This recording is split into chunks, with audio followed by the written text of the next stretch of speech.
මේ උතුම් වූ ධර්මදේශනය ප්‍රඥා නාලිකාව තුලින් විකාශය කිරීමට ප්‍රචාරය කිරීමට ධර්ම දානය සිදු කිරීම සඳහා අයෝමා වික්‍රමසිංහ මහත්මිය ඇතුළු ලේටෙක්ස් ලංකා ඉන්ටර්නැෂනල් පුද්ගලික සමාගමේ කාර්ය මණ්ඩලය විසින් මෙම උතුම් වූ ධර්මදේශනය සඳහා සැදැහැති දායකත්වය දරා තිබෙනවා.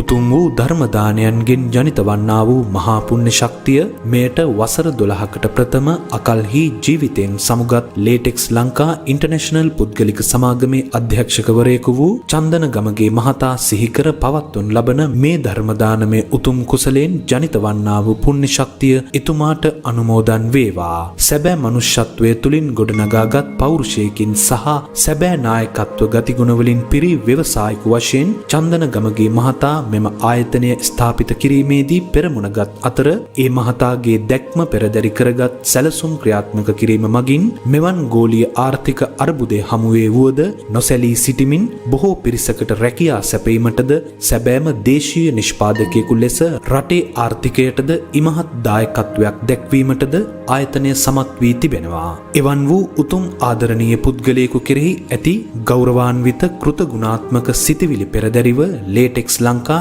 ඉන්ටර්නැෂනල් පුද්ගලික සමාගම සහ එහි කාර්ය මණ්ඩලය චන්දන ගමගේ මහතාගේ 12 වන ගුණානුස්මරණයට සමගාමීව මෙම උතුම් වූ ධර්මදේශනය සඳහා අනුග්‍රහය දක්වා තිබෙනවා. එතුමාට මේ පුණ්‍ය නිධානයේ උතුම් කුසල ශක්තිය අනුමෝදන් වේවා. මේ කටුක සංසාර ගමනේදී කල්යාණ මිත්‍ර ගුරු දෙමාපියන් හමු වී මේ ශ්‍රී ස්වාක්ඛාත ධර්මය අසා අවබෝධය ලැබ නිවන් මගම අවබෝධ කරගනිත්වා. එසේම ලොව වසන අනන්ත වාසනාවන්ත දූපුතුන්ටත් දෙමාපියන්ටත් මේ ශ්‍රී ස්වාක්ඛාත ධර්මය ඇසේවා, වැටහේවා, ධර්මය තමාට සරණ කර ගැනීමට හැකි වේවා. එසේම පින් අනුමෝදන් කරගත හැකි කිසියම් වාසනාවන්ත භවිකයෙකු වේ නම් මේ උතුම් ධර්මය අසා අනුමෝදන් වෙත්වා, සුවපත් වෙත්වා, දුකින් මිදෙත්වා. ගෞරවනීය පුණ්‍යවන්ත දේශකයාණන් වහන්සේට නිදුක් නිරෝගී සුවපත් භාවය ලැබේවා. තව තවත් බොහෝ කලක් බුදුන් වදාළ සැබෑම බුදුමග හෙළි කිරීමට හැකි වේවා. උන්වහන්සේට මේ භවය අවසන් භවයම වේවා කියා බලාපොරොත්තු වෙනවා. එසේම වේවා කියා ආශිර්වාද කරනවා.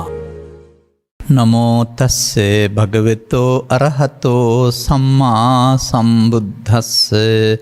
නමෝ තස්සේ භගවතෝ අරහතෝ සම්මා සම්බුද්දස්ස. නමෝ තස්සේ භගවතෝ අරහතෝ සම්මා සම්බුද්දස්ස. කුතෝ පහූතෝ කලහා විවාදා පරිදේව සෝකා සහ මච්චරාච මානාති මානා සහ පේසුනාච කුතෝ පහූතාති තදංගි බ්‍රූහි. ධර්මානුශාසනාවෙහි සදහැවර අනුග්‍රහක දරන්නා වූ ආයතනයේ සහ ආයතනයේ ප්‍රධානීන් සහ සේවක පිරිස මූලික කොට සිටින ධර්මානුශාසනාව ශ්‍රවණය කරනු ලබන නරඹනු ලබන සදහැවර පින්නතුනි, මාතෘකාව කලහ විවාද සූත්‍රය හෝ ස්වාමින් වහන්සේ දේශනා කරනු ලබන ඕනෑම මාතෘකාවක්.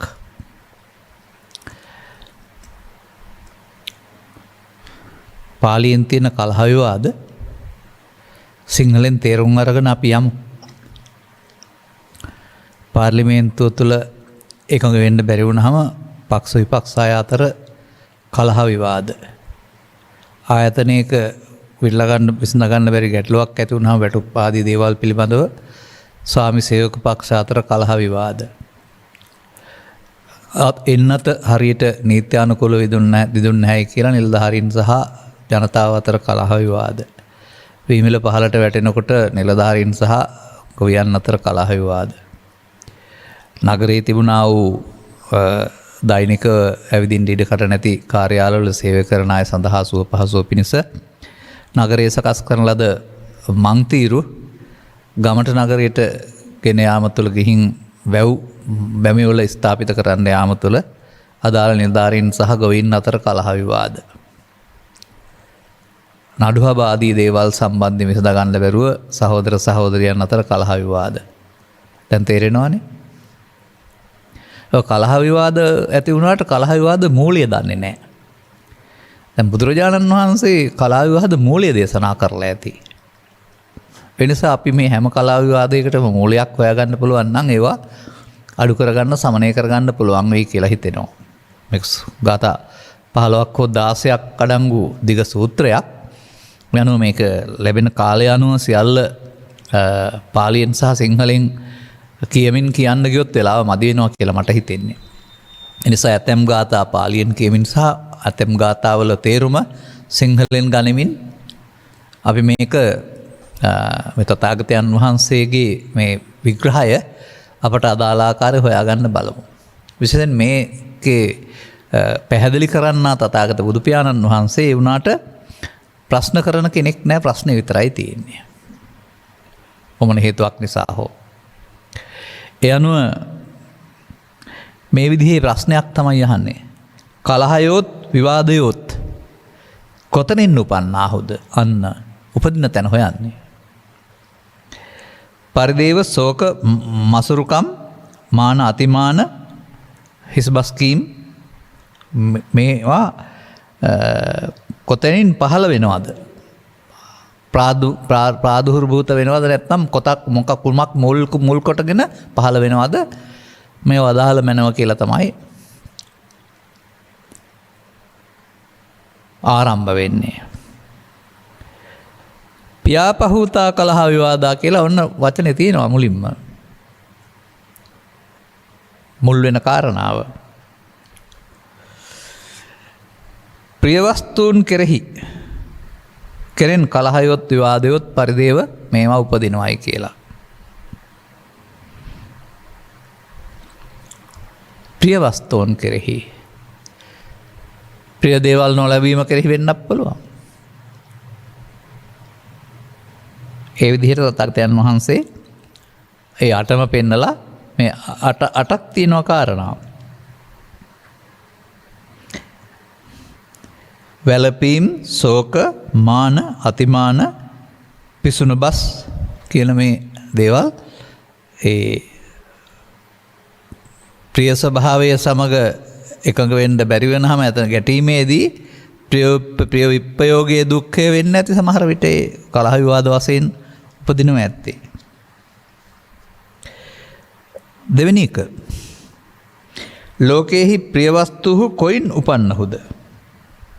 එහෙම නැත්නම් කුමක් නිදාන කොට පවතිනවාද? යම් කෙනෙක් ලෝභයෙන් හැසිරෙත්නම් ලෝභය කුමක් පදනම් කොටගෙන පවතීද? ආශාවත් එහි සමෘද්ධියත් කුමක් නිදාන කොට ඇත්තාවුද?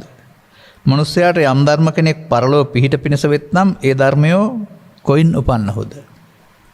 ඔන්න තව ආර්ය සත්‍යයට මත්තෙන් සම්මුති සත්‍ය පැත්තේ යම් කාරණයකුත් මේකේ තියෙනවා.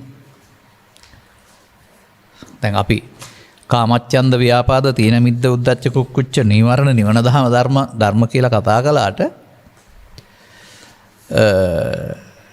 පුණ්‍ය කාමය නැත්තම් පරලෝ යහපත පිණිස පවතින යහපත් දේවල් තියෙන කැමැත්තත් කාමච්ඡන්ද නිවන වැහුණා වුණාට පෘථග්ජන පුද්ගලයාට පරලෝ ගමන සඳහා ඒක බලපාන බවකුත් පැහැදිලි කරලා තිබෙනවා. ප්‍රිය වස්තුන් කාමච්ඡන්ද නිදාන කොට ඇත. ඉස්සරලා කලහව ප්‍රිය දේවල් නිදාන කොට ඇත. දැන් ප්‍රිය වස්තුන් කාමච්ඡන්දේ නිදාන කොට ඇත. යම් ක්ෂත්‍රියාදී කෙනෙක් නැත්නම් අද ඉන්න කෙනෙක් ලෝභය හේතු කොටගෙන ලෝභයෙහි හැසිරෙත්නම් ඔවුන්ගේ ලෝභයත් කාමච්ඡන්ද නිදාන කොට ඇත.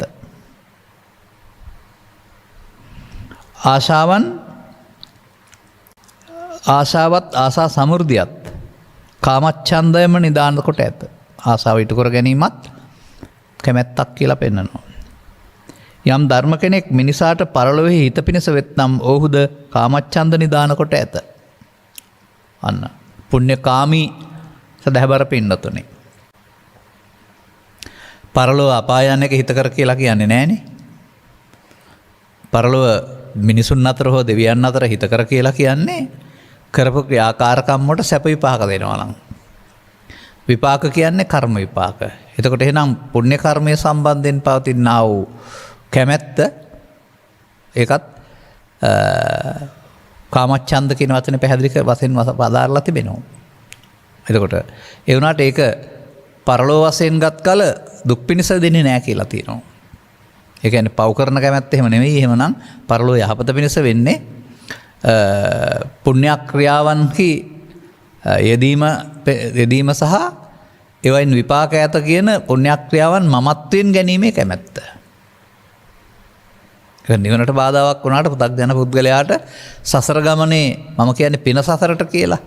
ඒකට බාධාවක් නැහැ කියලා පෙන්නනවා. එනම් අපිට මේ සූත්‍ර දේශනාව තුළ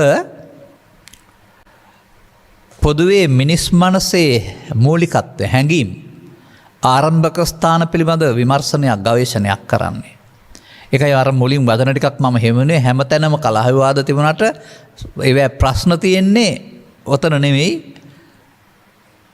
කිසි පුද්ගලයන් වශයෙන් ගත් කල අර කැමති දේ නොලැබීමේ නොකැමති දේ ලැබීමේ ආදී වශයෙන් මොකක් හරි ඒ වගේ අර වෙන්නන්නේ මේ පියෙහි අප්පයෝගෝ අපෙහි සම්පයෝගෝ යම්පිච්ඡං නලබති අන්න එහෙම වචන ටිකක්.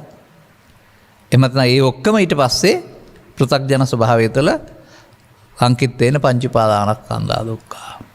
මේ මිනිසුන් පීඩණයටපත් වෙන කාරණාව බාහිර වස්තුන් අල්ලාගෙන වුණාට ඒකේ පැහැදිලි කරන්න උත්සාහ කරනවා මේ පෘථග්ජන පුද්ගලයා මේ පිළිබඳව විසඳා ගන්නට අවශ්‍ය එකඟතාවයකට නීත්‍යානුකූල භාවයකට එන්න බැලුව කලවල වීම තුළ නොසන්සුන් වීම තුළ නැත්නම් ඔවුන් තුළට මායя රිංග වීම තුළ ආවේශ වීම තුළ තමයි මේ කලහ විවාද හටගන්නේ කියලා. ඒකයි අපට අදාළයි කියලා අපි මේ පිළිබඳව පැහැදිලි කරන්න උත්සාහ කරන්නේ.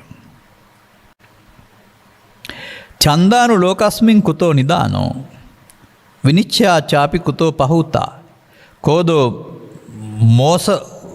මෝසව ජංච කතා කතංච ඒචාපි ධම්මා සමනේන බුත්තා මෝස වජ්ජංච. ඔයිට වඩා අමාරුයි සිංහල වචන. ඉතින් කොහොමද තේරුම් ගන්නේ? ඒකයි අපිට අර සිංහලත් ඉගෙනගෙන බණ කියන්න වෙලා තියෙනවා කියලා මම වෙලාවකට කියන්නේ. ඔය මුසාවාදේ කියලා තියෙන මෝස වජ්ජං කියලා.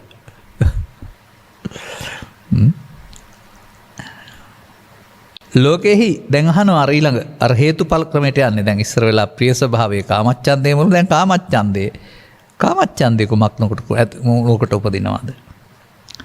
තෘෂ්ණා දෘෂ්ටි මාන වශයෙන් ගැනීම කොහොමද උපදින්නේ? ක්‍රෝධයත් මුසාවාදයත් දැන් මෙතන විචිකිච්ඡාවත් බුද්ධ ශ්‍රමණයාණන් වහන්සේ විසින් දේශන ලද යම් අකුසල ධර්මයෝ හෝ වෙත්නම් ඔහු කොතනින් උපදින්නාවද? හේතු අහන්නේ දැන් ඉතින්. ඒ කියන්නේ ඒක සමස්ත සමාජයටම අදාළයි ඊට පස්සේ.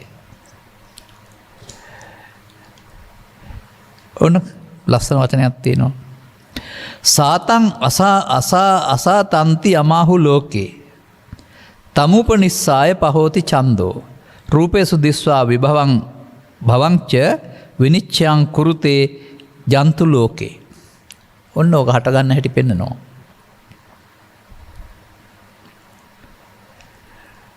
ලෝකේහි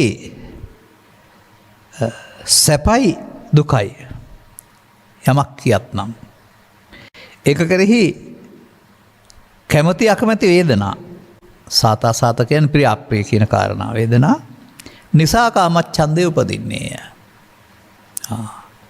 ලෝකෙ විඳින්න ගියාපුවම සැප දුක් දෙකක් තියෙනවා. එතකොට සැප කැමැත්ත සහ දුක අකමැත්ත. එතකොට කාමච්ඡන්දේ විතරක් නෙවෙයි ව්‍යාපාදෙත් උපදිනවා. තව එහායින් ඇති එක.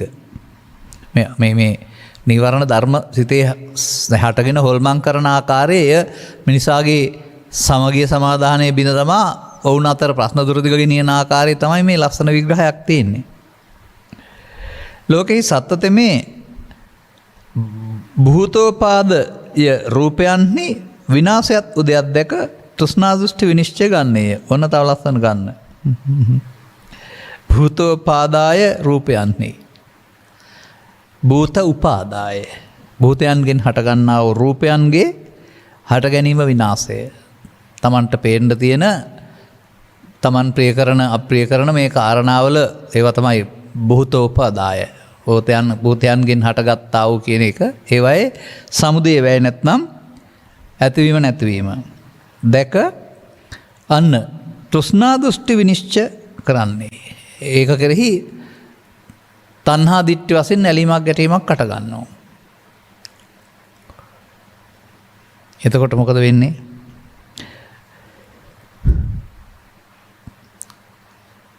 කෝදෝ මෝසවජංච කතාකතංච ඒතේපි ධම්මා ද්වයමේව සන්තෝ කතාකතං ඥානපතාය සික්ඛේ ඤත්වා පෞත්තා සමනේ න ධම්මා.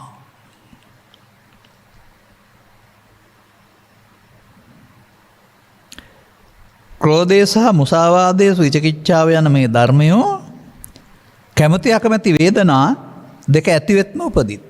අන්න අකමැති දේ නොලැබීමේ දුක, කැමති දේ අහිමීමේ දුක. එතකොට මේවත් එක්කලා පරිහරණය කරන්න ගියාම මේවට ඇතුලේ පවතින මේවා මුල් කොටගෙන මිනිසාගේ ඇතුළත පවතින ආ හැඟීම් විශේෂයක් තමයි මේ කතා කරන්නේ. විචිකිච්ඡාවෙන් යුක්ත පුද්ගල තෙමේ ඥාන දර්ශන ඥානාදිගමය සඳහා ත්‍රිවිධ ශික්ෂාහි හික්මෙන්නේය. අන්න මේන් මිදෙන්න ඕන පාරකුත් එතන කතා කරනවා ඊට පස්සේ.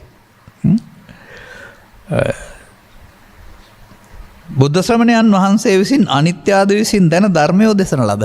ඔන්න ඒකට පිළිසරණ වශයෙන් තථාගතයන් වහන්සේ මේ තම තමන් ඉන්න ප්‍රදේශයන් ශේස්ත්‍රයන් තුළ මේ කලා විවාද දැකලා ඒවායේ මූලය චිත්තාභ්‍යන්තරයට බැසගත්තා වූ ක්ලේශ සහගත ස්වභාවයක්.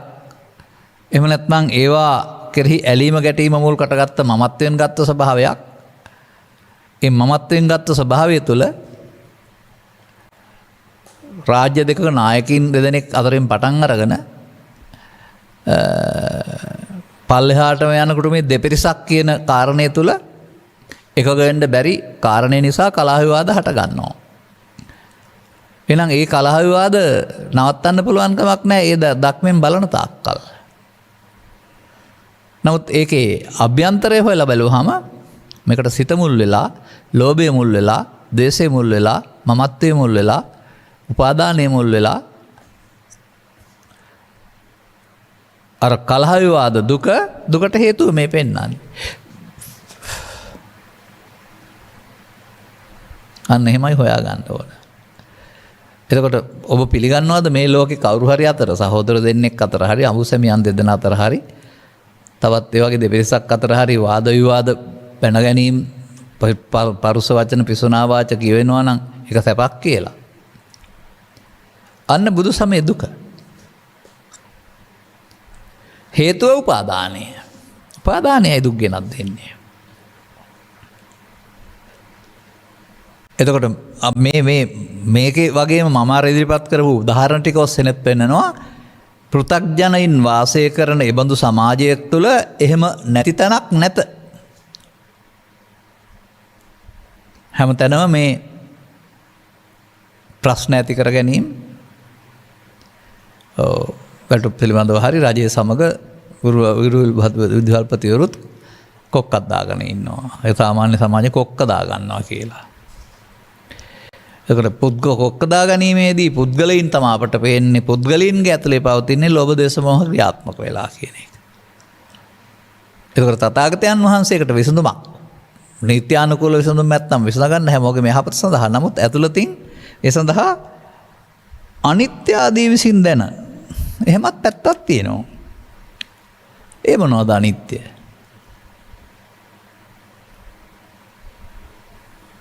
වතු පිටි ඉඩ කඩන්ද එහෙම නැත්නම් මේ තමන් මේ සැප දුක් වශයෙන් ගත්ත කාරණා ගත්තාම සාතා සාත හේවත් ප්‍රියාප්‍රිය වශයෙන් ගත්තාම එතනද මේ මුල තියෙන්නේ කියන කාරණාව විමසලා බලනවා. සාතා අසාතංච කුතෝ නිදානා කිස්මින් අසන්තේන භවಂತಿ හේතේ විභවං භවංචාපි යමෙත මත්තේ ඒතං මේ පබ්රුහි යතෝ නිදානං. තවත් ප්‍රශ්නයක් තියෙනවා. අර සතෝ අසාත සතාතං අසාතං සුඛ දෙප් සැප දුක් වේදනා යන මේවා මොනම කාරණයක් නිසා උපදිනවාද? මොනවා නැත්නම් මේවා උපදින්නේ නැද්ද? සුඛ දුක්ඛ උපේක්ෂා වේදනන්ගේ විනාශය උපත යන මේ අර්ථයෙන් යමක් කියවේ නම් ඔවුන්ගේ කාරණය මට ප්‍රකාශ කළ මැනවි. මේම උපත පිළිබඳව ඒවාගේ විනාශය පිළිබඳව කිසියම් මූල තත්ත්වයක් තියෙනවා නම් ඒ ගැනත් මට පැහැදිලි කර දෙන වදාරණ සේක්වා කියලා බුදුරජාණන් වහන්සේ ගෙන් ඉල්ලීමක් කරලා තිබෙනවා.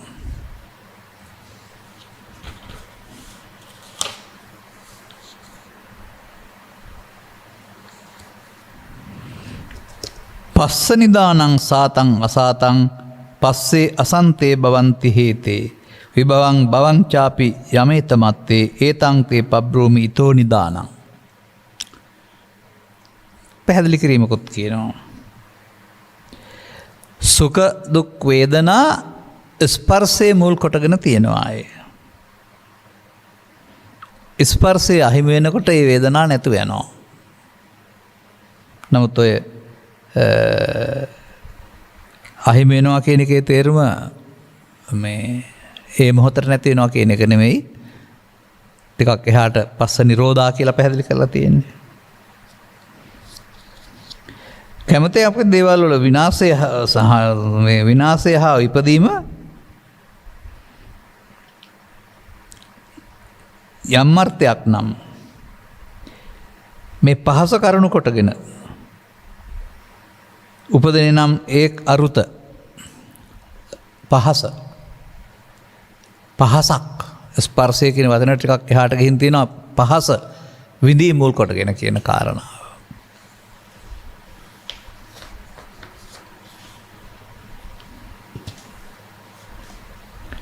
තව ටිකක් ගිහින් අපි ධර්ම කාරණාවලට බහිමු බලන්න.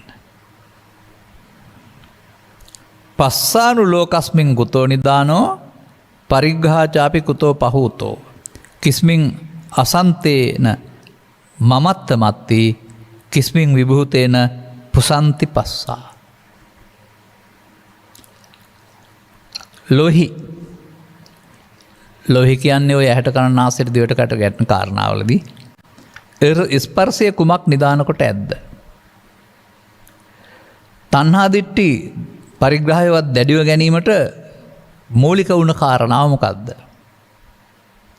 කුමක් අවිද්‍යාමාන කල්හි මමත්වේ නැද්ද? ඔන්න තව වචනයකට එනවා.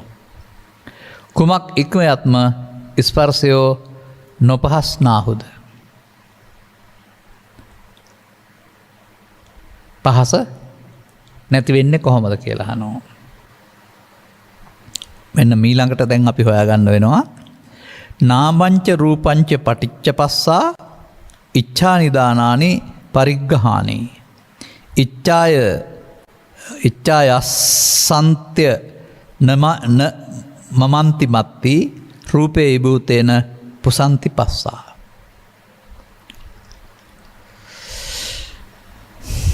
මොකද්ද මේ නාමංච රූපංච කියලා කතා කරන්නේ? අපි නම් ඔය නාමංච කියන වේදනා සංඥාරක රූපය කියන ශරීරයට කියලාත් ගන්නවා. නමුත් මෙතන නම් එහෙම නෙමෙයි තියෙන්නේ. සංප්‍රයුක්ත නාමහා වස්තුාලම්බන රූපේ නිසා ස්පර්ශය උපදින්නාව. දැන් මොකද්ද මේ කියන්නේ? තව ටිකක් සිංහල ඕනනේ. ගස්වැල්, සතා සතුන්, මව්පියන්, තිරය, වාහනය සංප්‍රයුක්ත නාම. එහෙම නැත්නම් ශබ්ද ගන්ධ.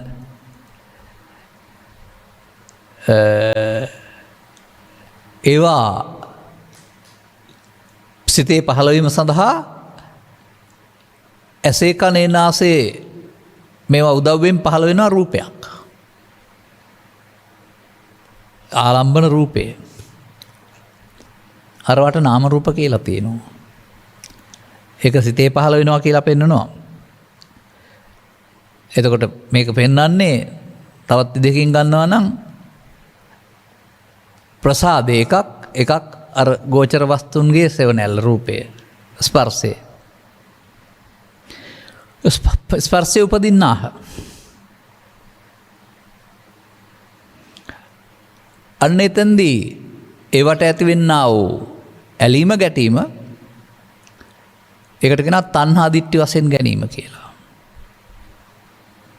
ඒක එහෙම වෙන්නේ කැමැත්ත මුල් කොටගෙන. ඒක ප්‍රබව නිදාන කොට ගන්න කැමැත්ත ඒ නිසා හට ගන්නවා. ඉච්ඡාව නැත්නම් කැමැත්ත නැති වුණොත් මමත්වයක් නැහැ.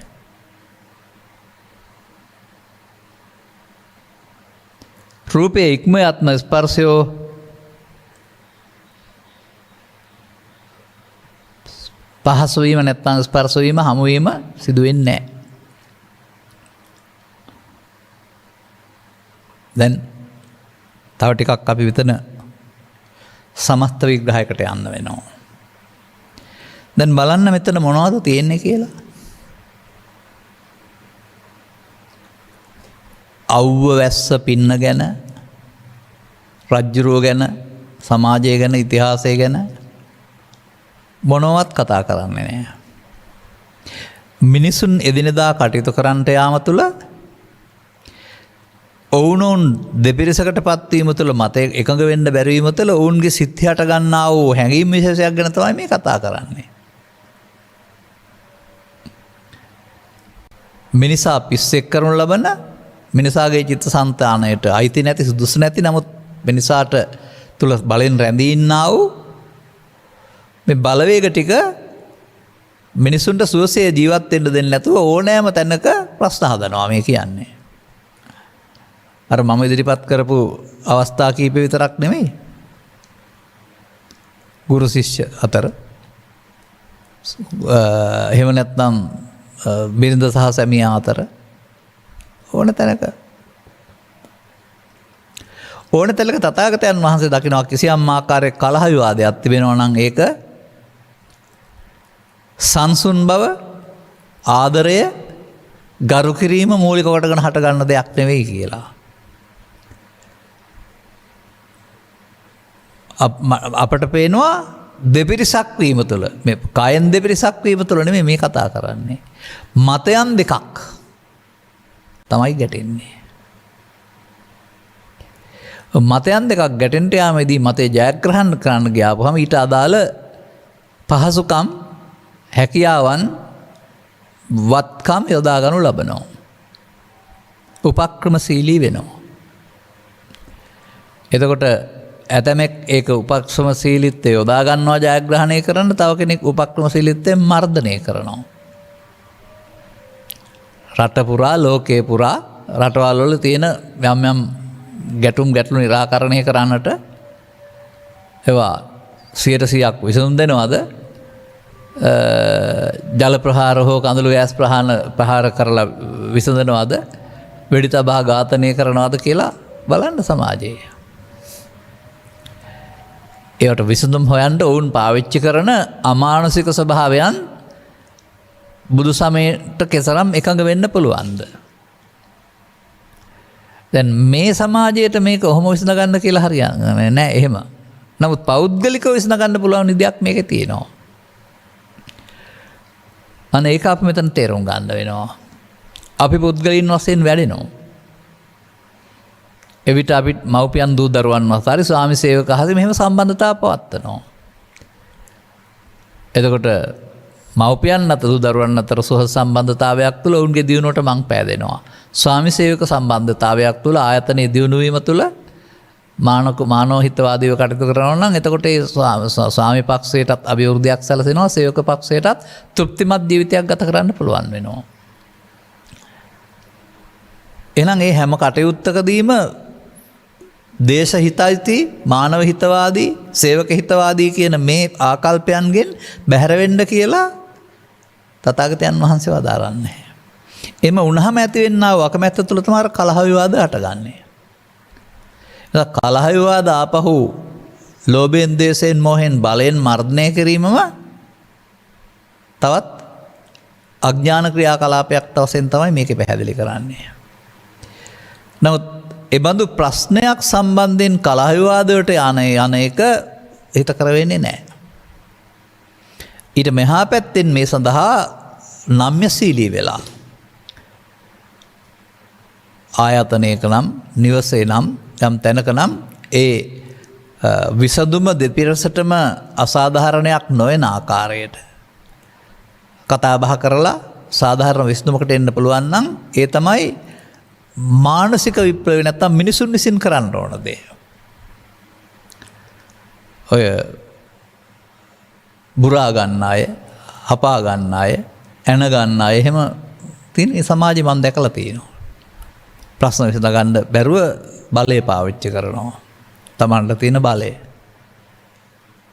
එතකොට ඒ බලය පාවිච්චි කරන්නේ උන්ට දියුණු නුවණක් නැති නිසා ශරීර ශක්තිය හරි විස හරි තව මොනවා හරි පාවිච්චි කරනවා. අපි ඒ අවිම දරන්න ඕනේද ප්‍රශ්නයක් විසඳ ගන්න? ඊට වඩා කෙලින් යන කයක් සහ පරිකල්පන ශක්තියක් ලබා දීලා ඕනේ තරම් පාවිච්චි කරන්න වචන ලබා දීලා වුන්ට ගොඩක් වචන නැහැ. ගවයෙකුට හෝ සුනකයෙකුට හුඟක් වචන නැහැ පාවිච්චි කරන්න, ටිකයි තියෙන්නේ. නමුත් අපට එහෙම නෙමෙයි. අපේ භාෂාව, වර්තමාන භාෂාව ගත්තොත් එහෙම ඒක අවුරුදු 10ක් ලියවත් ඉවර කරන්න බැරි තරමට ශබ්දකෝෂයක්. ඒ තරම් වචන තියෙනවා. එතකොට මේ වචන පාවිච්චි කරලා අපි යන්න ඕන කොහමද? තථාගතයන් වහන්සේ වෙලි කරව දාලා වූ ධර්ම න්‍යායක් පවතිනවා. මිනිසාගේ චිත්තාභ්‍යන්තරය තුළ අපිරිසුදු වීම තුළ තමයි ගැටුම් හටගන්නේ. මේ නිසා උල් හටගෙන සැනසෙල්ල නැති වෙනවායි කියලා. මේ සැනසෙල්ල නැති කරගන්න නැති වෙන්න, සුහද බව විඳ වැටෙන්නේ නැති වෙන්න, ලැබෙන්න ඕන අයිතියක්, උරුමයක් ඇත්නම් ලැබෙන්න, ඒක මානසික පදනමක් මත යන්න. මොකද ඔය මම කියනවා මෙහෙම කතාවක්. ජාතක පොත තුළ තමයි මම මේක දැක්කේ. යම් යම් රජවරුන්ගේ ක්‍රියාකලාපයන් තුළ ඔවුන්ගෙන් යමක් ලබා ගන්න ඕන වුණාම සමීප ඇසුරු කරපු අය මොකද කරලා තියෙන්නේ? වර්ජනය කරලා හෝ රජුරවන්ට තර්ජනය කරලා නෙමෙයි තියෙන්නේ. රජුරවන්ගේ සිත් දිනාගෙන යම් මොහොතක සිත සතුටටපත් වී ඉන්න මොහොතක වරප්‍රසාදී ඉල්ලලා තියෙන්නේ. මම දකිනවා ඒක ඉල්ලීම් ලබා ගන්න පුළුවන් හොඳම ක්‍රමය කියලා. සමහර කතාවල තියෙනවා නීත්‍යානුකූල නොවන නැත්තම් පිළිගත් සම්මතයට අනුව දෙන්න බැරි දේවල් පවා රජවරු දුන්නයි කියලා. නමුත් වර්තමානයේ එනකොට අපි මේ සංකල්පෙ නෙමෙයි ඉන්නේ. තර්ජනය කළා, ගර්ජනය කළා, සැරවල දාලා දියව් කියලා තමයි ඉල්ල ගන්න හදන්නේ. එතකොට අපි දියුණු වෙලාද ඉන්නේ? අපේ පරිකල්පන ශක්තිය සඳහා විසඳ ගන්න පුළුවන් මට්ටමට අරගෙනද ඉන්නේ අපි පහළ උපක්‍රමයක්ද පාවිච්චි කරන්නේ? අපි හිතමුකෝ පාසලකට යම් පහසුකමක් නැහැ. ජල තටාකයක් හෝ ක්‍රීඩා පිට්ටනියක් හෝ මොකක් හරි නැහැ. අපිට මේක නෑ කියලා කෑ ගහලා ඉල්ලනවට වඩා දුෂ්කරාකාරයෙන් පුහුණුවක් ලැබලා මේකෙන් ප්‍රතිඵල රට ලබා දෙන්න සුදුසු මේ පාසල තුල ඉන්නවයි කියලා බලධාරීන්ට පෙන්නුවොත් ක්‍රීඩා තරගයක් හෝ ප්‍රදර්ශනයක් මාර්ගයෙන් ඔවුන්ට තියෙන බලතල අනුව ඒ සඳහා අනුමැතිය දෙනවා නේද? එතකොට ඒක දේශපාලන හයියක් මත ලැබෙන දෙයක්ද, දක්ෂතා ප්‍රදර්ශනය කිරීමෙන් ලැබිච්ච හයියක්ද? නොමගින් ලබාගත් එකක්ද, සුසුකම් මත ලබාගත් එකක්ද? මේ න්‍යායෙන් බැහැර වීම වාකින වර්තමාන සමාජයේ. නමුත් මම මේක ඓතිහාසික තත්ත්වයක් වශයෙන් දකිනවා, සිද්ධනා ගැනීමෙන් ඕන දෙයක් ලබාගත හැක. අපි තවත් ගාථාවක් දෙකක් අරන් බලමු.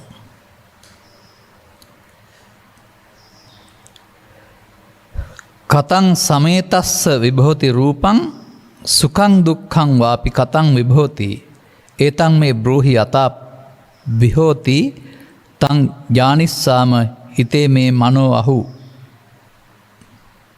එහෙම දෙකුත් කියනවා අයා.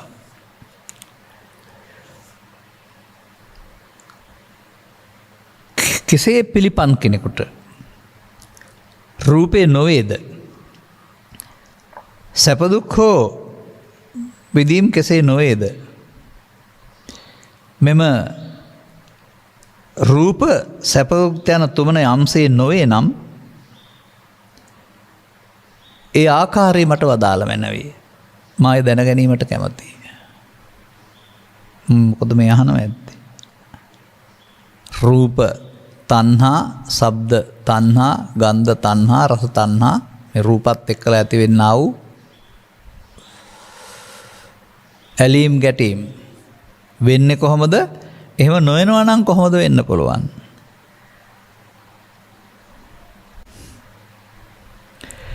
නසඤ්ඤ සංඤීන විසඤ්ඤ සංඤී නෝපි අසඤ්ඤීන විභූත සංඤී එවං සමේතස්ස විහෝති රූපං සංඥා නිදානානි පපංච සංඛා.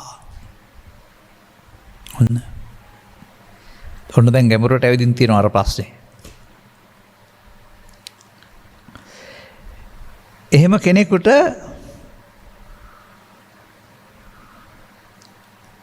ප්‍රකෘති සංඥාවෙන් සංඥා ඇතියේ නොවෙයි. විකෘති සංඥාවෙන් සංඥාවද නොවෙයි.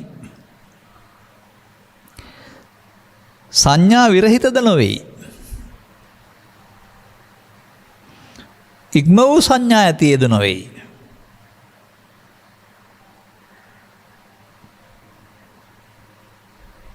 මෙසයින් මඟගත්ත පුද්ගලයන්ට රූපේ නොවෙයි. හේතුව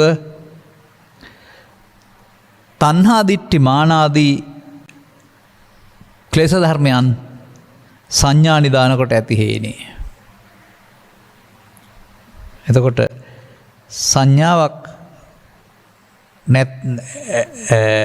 සංඥාව ඉක්මවා ගිහිනුත් නෙවෙයි.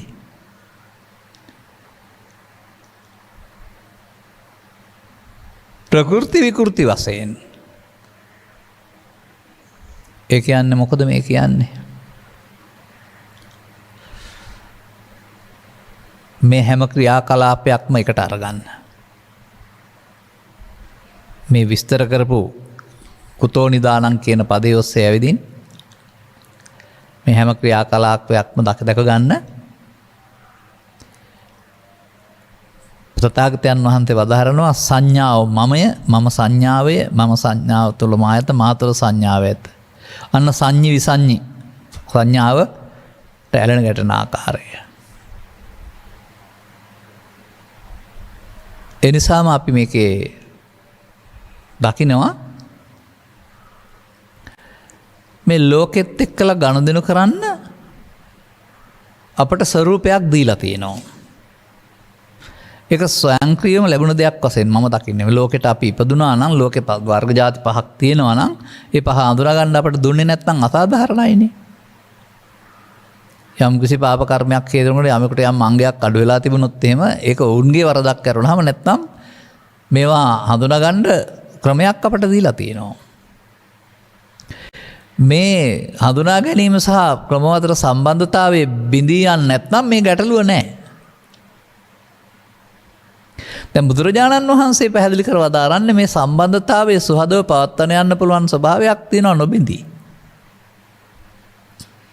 එතකොට මේ කියන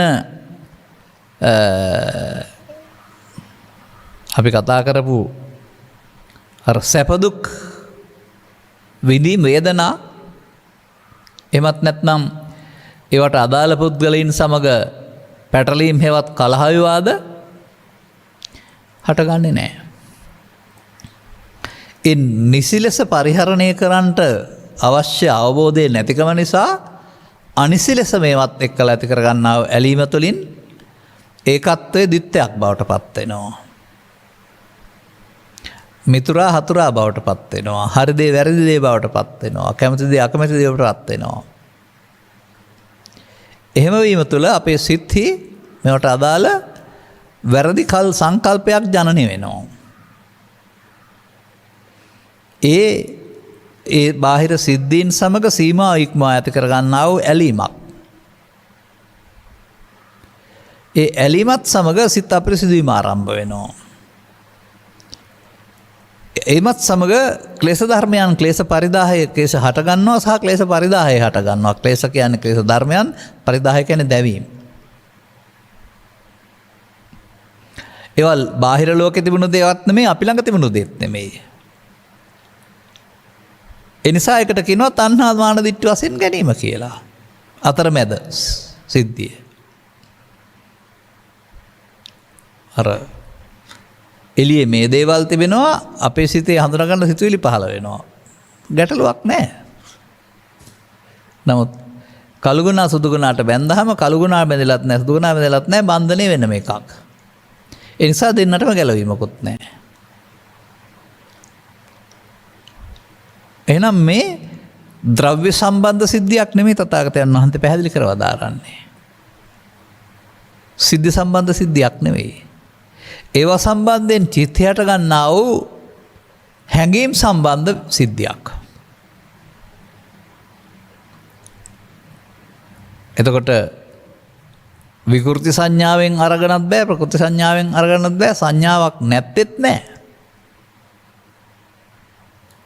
හැමොත් සංඥාව මම සංඥාවේ සංඥාව තුළ මාතුර සංඥාව ඇත කියලා ගැනීමක් තමයි නිදහස් වෙන්න ඕන කාරණේ කියලා පෙන්වලා තිබෙන්නේ. දැන් මෙබඳු දෙයක් පිළිබඳව අදාළ සිද්ධීන්ට සම්බන්ධ රජේ හෝ ගොවි පාර්ශවය, ස්වාමි හෝ සේවක පාර්ශවය, ගුරු හෝ ශිෂ්‍ය පාර්ශවය, නිලධාරීන් හෝ ජනතා පාර්ශවය ආදී වශයෙන් සුහදශීලීව, මිත්‍රශීලීව සේවය කරන අදහසින්, ආත්මාර්ථයක් ඉෂ්ට කරගන්න නැති අදහසින් මිනිසුන්ගේ දැස් මොලා කොට කියන්නේ මම ඒකට කියන්නේ අක්කා පෙන්වලා නංගි දෙන අදහසින් තොරව සාමාන්‍ය එහෙම තියෙනවා නේද? අක්කා පෙන්වලා නංගි දෙනවා කියලා එක. දේශපාලන ලෝකයේ තුල සමහර විට මේ බලයටපත් වුණ අයට, හිතවත් අයට සල්ලි හොයාගන්න ක්‍රමයක් හදලා දෙන්න ඕන. ඉතින් ඒකට ක්‍රමයක් දැනට නැත්නම් අලුත් එකක් හදන්න වෙනවා. ඒක හදපුවාම මේක ඔවුන්ට දීපු ආසියක් වශයෙන් පෙනුනොත් හොඳ නැහැ. ඒ නිසා අක්කා පෙන්නලා නංගි දෙනවා. ඔය අපේ රටේ යම් යම් ව්‍යාපෘතිවල සිදුවන දෙයක් මම ඔය කියන්නේ. ඔය නම් වශයෙන් කියන්න මම කැමති නෑ. අතීතේ වර්තමානයේ සිදුවුණා, සිදු වෙමින් පවතිනවා. එතකොට මේවා තුළ අපි දකිනවා සද්භාවය, අවංක භාවය ගිලිහි යනවා. ඒ ඔක්කොගෙන්ම පෙන්වන්නේ මිනිසාගේ මනසෙහි පරිහානිය, ආත්මාර්ථකාමී භාවය. තමන්ට වාසියක් සිදු ගැනීම සඳහා අනිකුත් පරිසර ස්වභාවයන්, නිත්‍යානුකූල ස්වභාවයන්, මානව අවශ්‍යතාවයන්, සේවක අවශ්‍යතාවයන්, ස්වාමී අවශ්‍යතාවයන් නොසලකා හැරීම. හැමතැනම මොක තියෙන්නේ?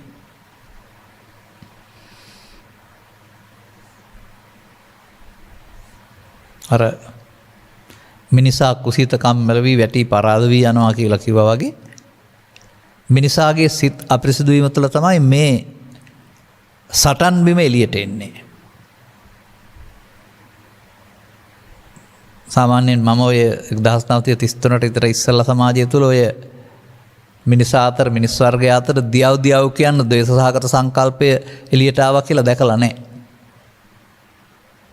නමුත් මේක අයිතීන් ගැනීමේ අදහසින් හෝ විප්ලව අදහසින් හෝ එම වාමාංශික බලවේග මිනිසුන් කුලප්පු කිරීම තුළ, කුපිත කිරීම තුළ තමයි ලබා දෙනසේක්වා ලබා දෙන්න ඉල්ලීමක් කරමි කියන සුහදයක වෙනුවට දියව් කියලා මේක වෙනස් වුණේ. ලබා දෙනු මැනවි, ලබා දෙන්නට කටයුතු කරන්න කියන එක සුහද ඉල්ලීමක්. ඒකේ අර ලෝභයේ දේශයේ මොහේ රිදවීම නැහැ. නමුත් දියව් කිව්වහම ඒකේ වෙනත් විදිහක් තියෙනවා. බලන්න මම මේ විග්‍රහ කරන කාරණාව වචනකින් බලන්න නැතුව මේක ඇතුළත සිත දිහා බලන්න. එතකොට තමයි යෝග තේරුම් ගන්න පුළුවන් වෙන්නේ. දැන් මෙන්න මේක සමස්තයක් වශයෙන් අරගත්තාම ඔබට මොකද්ද තේරෙන්නේ? දෙදෙනෙක් දෙපිරිසක් අතර මෙබඳු ආකාරයේ එකඟ වෙන්න බැරිකමක් අර්බුදයක් කලහයක් හට ගන්නවා නම් ඒ මොකක් නිසාද මේ පෙන්වන්නේ? මමත්වයේ ඇති කල්හි ඔන්න එක හේතුවක් වෙනලා තිබෙනවා. මමත්වයේ ඇති කල්හි කියන්නේ මම කියන කල්හිද? නෑ. තමන්ට අදාළ පැත්ත පමණක් බලන කල්හි ඒ පමණක් ඉටුය යුතු කල්හි අනිත් පැත්ත ගැන නොසලන කල්හි. දැන් මෙහෙම හිතන්න. එළවලු නිෂ්පාදනය වෙනවා. උන්ට නිෂ්පාදන වියදම හැර ලාභයක් ලැබෙන්න ඕනනේ.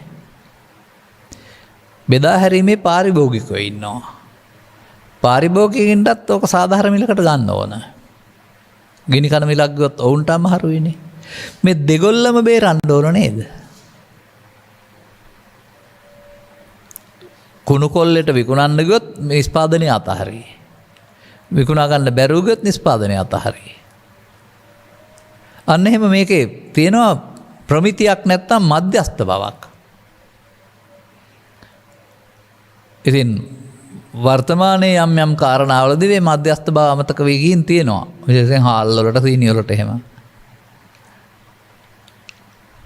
ඉතින් අපි හැමෝම ජීවත් වෙන අය වශයෙන් සැලකුවහම හැමෝගේම අවශ්‍යතාවයේ ජීවත් වීම කියන එක ගත්තාම ඒ දේවල් මේ නිපදවනු ලබන්නේ ඔවුන්ගේ ආදායම් මාර්ගයේ බව ඒක අන්නයට බෙදා හැරීම තුළ ඔවුන් ජීවත් වෙන හැමෝටම මේ කලවනාකරණය නැත්තම් මේ නිෂ්පාදනයේ බෙදා හැරීම මේවා තේරම සුහද මට්ටමකින් සිදු වෙන්න වෙනවා. හැමෝගේම අවශ්‍යතා හැමෝගේම යහපත සඳහා ඉටු කරන්නට තරම් මිනිසා මානසික වෙන්න වෙනවා. මිනිසා තුළින් කුමක් ඉවත් විය යුතුද ඒ සඳහා? අන්න ඒකයි තේරුම් ගන්න ඕන. එහෙනම් අර කලහ විවාද කරන පුරුද්ද දිනා ගැනීම සඳහා ලෝභ දේශ මොහකට අන් අය පරදවන රිදවන පුරුද්ද වෙනුවට ඒ දුෂ්චරිත ස්වභාවයෙන් ලෝභයෙන් දේශයෙන් මොහෙන් ඉවත් වී මානසික අවශ්‍යතාවය නීතිමය අවශ්‍යතාවය පොදු ප්‍රයෝජනය දෙපිරිසටම සැලසෙන යහපත සොයා බලා නිගමනයකට ඒමට තරම් අදාළ පාර්ශවයන් නම්‍යශීලී වෙන්න වෙනවා. ඒක පාර්ශික වෙලා බෑ. ඒක පාර්ශික වෙනවට කියන්නේ මේ සමාජයේ මාස රාත්තලම ඉල්ලනවා කියලා. අර නාට්‍යයක තියෙන එකක් නේක. තථාගතයන් වහන්සේ ස්වභාවයෙන්ම මධ්‍යස්ථ මතධාරියෙක්. වන්දයත් මේ ඇතනැත අන්තයට යන්නේ නැතුව උපේක්ෂා සහගත වුණ නිසා. එනිසා වර්තමානයේ පවතින අර්බුදයන්ට අන්තවාදී නොවීම කෙලෙස් වසඟ නොවීම මේ කියන අර කාරණා 10ට අදාළ කාරණාවලට නොයාම වඩා සුභවාදී කියලා තමයි මේ යෝජනා කරලා තියෙන්නේ. ඉතින් මේ සඳහා මෙතන මට ධර්ම කරුණු පැහැදිලි කරන්න වචන ගන්න ඉඩ කඩ නැතුව යනවා. ඒ අදාළ කරුණු තමයි අපි අර ධර්ම දේශනාවල වෙනම පැහැදිලි කරන්නේ. මේකට අදාළ මිනිස් මනසේ විනාශකාරී ස්වභාවය සහ විනාශකාරී නොවන ස්වභාවය. අපි අවසන් ගාථා තුනක් තියෙනවා එකටත් යමු. යන්තං අපුච්චිම්හ අකිත්තයිනෝ අඤ්ඤං පුච්චිම්හ පුච්චාම තදින්ග බ්‍රෝහි. එත්තාවතග්ගංනු වදන්ති හේකේ යක්කස්ස සුද්ධින් ඉද පණ්ඩිතායේ උදාහු අඤ්ඤම්පි වදන්ති එත්තෝ.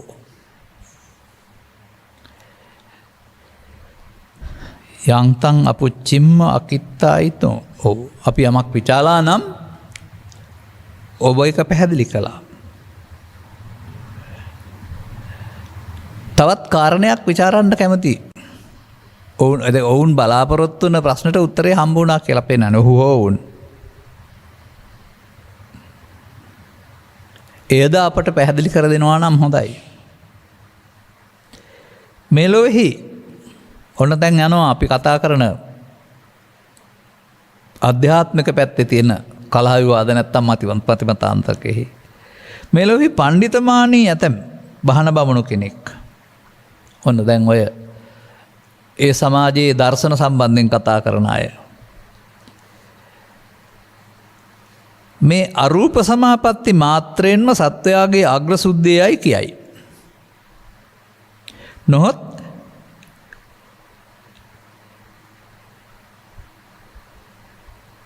තෙල අරූප සමාපත්තියෙන් වෙන්වුණ වෙන සුද්ධියක් නැහැ කියලා කියනවාද?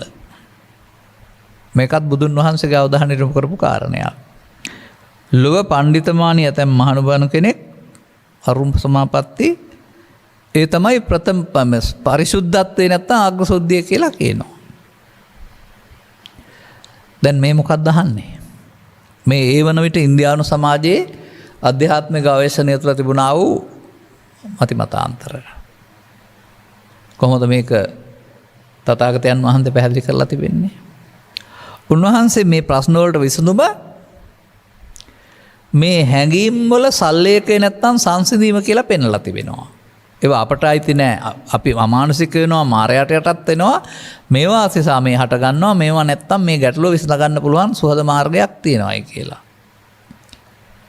නමුත් මේ මාර්ගයේ නොගී වෙනත් ගිය මාර්ගය අය මේ සංසිඳීම හෙවත් මේ සල්ලේකය වෙනුවට ඒ මොහොතට ලැබෙන සතුට එහෙම නැත්නම් දිගුකාලීව විඳින සංසොන් බව කියන මේ දෙකට අයිති කියනවා දිට්ඨ ධම්ම සුඛ සහ සාන්ත විහරණය කියලා. මෙහෙම ආයතන දෙකකට පත් වුණා මේ අය. පත් වෙලා මේ තමයි පරම ශක්තිය කියලා කිව්වා. මේකට තමයි මේ ප්‍රශ්නේ අහන්නේ.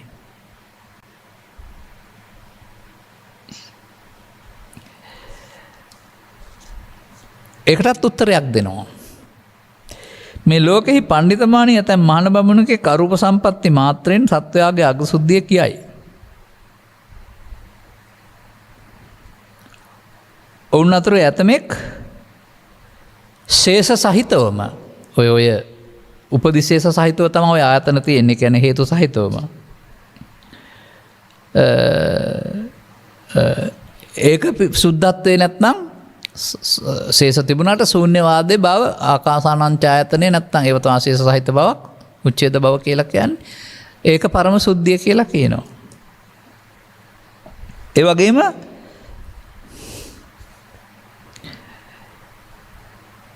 ඒතේච නඤ්ඤත්වා උපනිස්සිතාච ඤත්වා මුනි නිස්සයේ සෝ විමංසි ඤත්වා විමුක්තෝන විවාදමේති බවාභයංන සමයති ධීරෝ. ඒකත් බැලුවහම අර මේ සමාජයේ වගේම ඒ සමාජයේ කලහ විවාදය. මෙම දැඩි මතධාරීන් සාස්වත දෘෂ්ටි ඇසුරු කළා වූ උන් බව. ඔය දැඩි මතධාරීන් ඒක පරම සත්‍ය කියලාට උන් ඔක්කොම සාස්වත උච්ඡේද දෘෂ්ටි වල තමයි මේ පරම සත්‍යයක් අපට පෙන්වන්න හදලා තියෙන්නේ. පඬිත බුද්ධ මුනිහු මේක තෘෂ්ණාර්ගුත්සියෙන් ගත දෙයක් බව දැනගෙන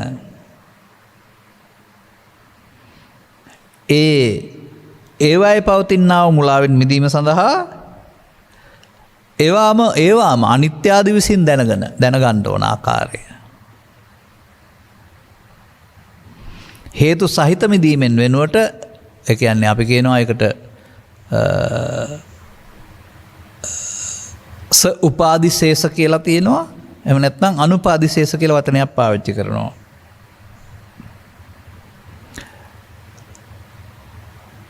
එබැවින් උන්වහන්සේ ශේෂ නැතුව මිදුන බැවින් අර මත සමග ගැටුමකට යන්නෙත් නැහැ, කලහ විවාදයක් ඇත්තෙත් නැහැ.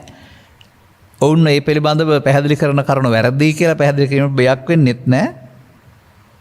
තමන් වහන්සේ මේ කාම ලෝකයේ පවතින සංස්කාරයන්ගේ අනිත් දුක්ඛ අනාත්මයත් රූපී අරූපී මමතල තියෙන පුණ්‍යාභි අපුණ්‍යාභි සංඛාරය අනිත් දුක්ඛානාත්මයක් තේරුම් අරගෙන මේ දෙකෙන්ම අර යලි හටගන්ට පවතිනා වූ ශේෂ උපදි ශේෂ වීම වෙනුවට ඒවා නිදහස් කරගෙන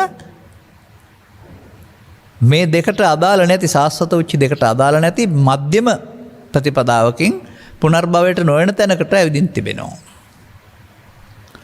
එනම් ප්‍රශ්න දෙපිරිසක් අතර කලහ විවාදය වගේම සාස්වත උච්ඡේද දෙක අතරත් කලහ විවාදයක් තිබිලා තියෙනවා ඒ කාලේ.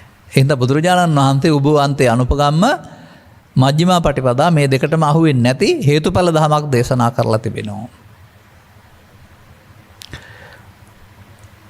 කොතනක කොහේ ඔබ හිටියත් මා දකින කාරණයක් තියෙනවා.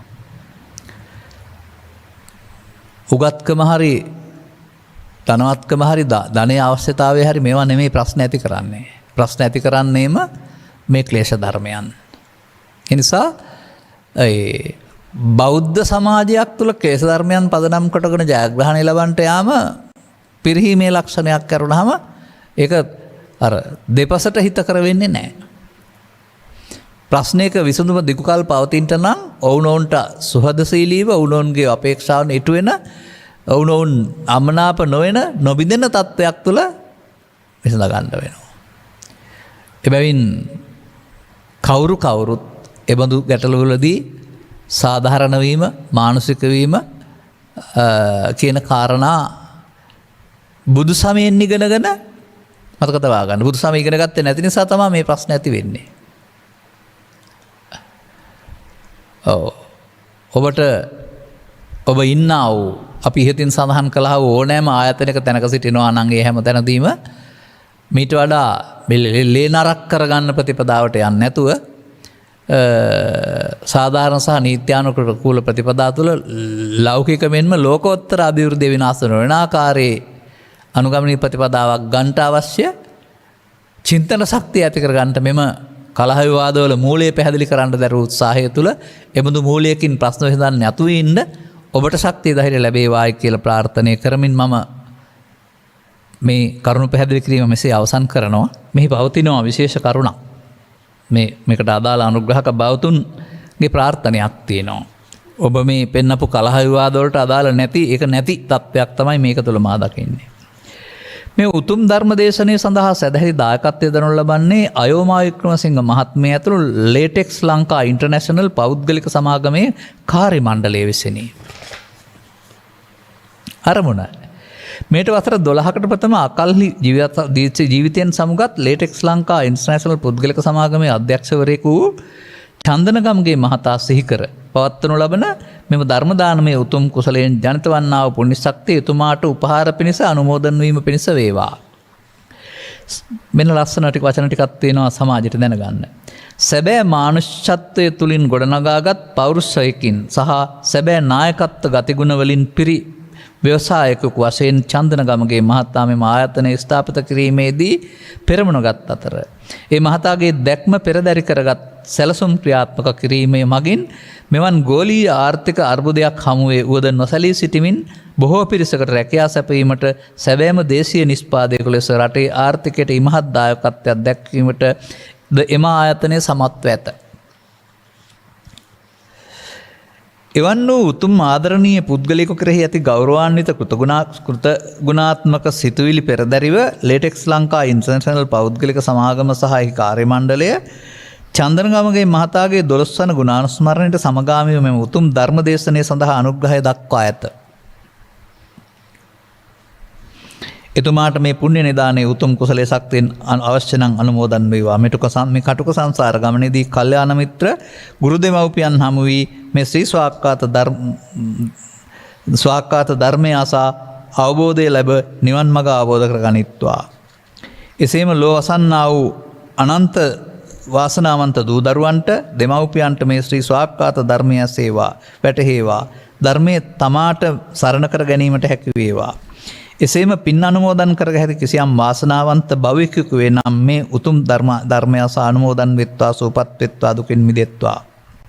ගෞරවනීය පුණ්‍යවන්ත දේශකයන් වහන්සේට නිදුක් නිරෝගී සුවපත් භාවය ලැබේවා. තව තවත් බොහෝ කලක් බුදුන් වදාළ සැබෑම බුදු මග හෙළි කිරීමට හැකි වේවා. උන්වහන්සේට මේ භවයේම අවසන් භවයමත් වේවා.